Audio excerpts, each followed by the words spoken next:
Boy. 2 Chronicles 30 is very blessed. It's like a revival.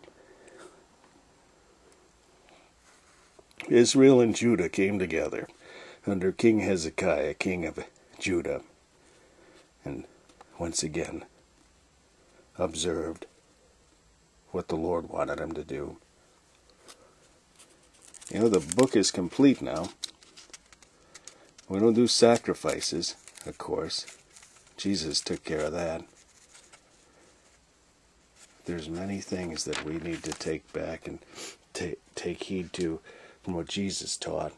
Simple things like if your brother offends you, or if your brother is offended by you, whichever, either way, go to him alone.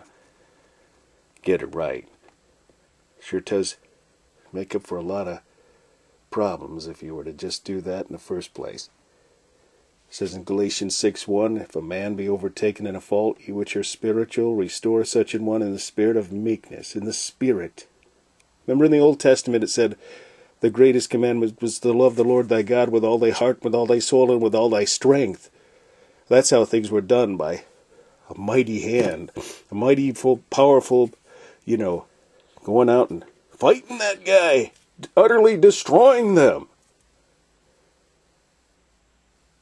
We read not too long ago Elisha up on the mount sent fire down on those guys. He didn't do it, God did. He said, if I'm a man of God, let fire come down from heaven and consume thee. Whoosh! Then when the disciples were being troubled by some folks, they said, Lord, should we call fire down from heaven? They asked Jesus this, and Jesus said, ye know not what spirit ye are of. What's it say in the New Testament? To love the Lord thy God with all thy heart, and with all thy soul, and with all thy mind, or spirit. The Spirit of God dwelleth in you, ye that are Christian, ye that are bought by the blood of Jesus.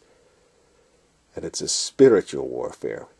We wrestle not against flesh and blood, but against principalities, against powers, against rulers of darkness in high places.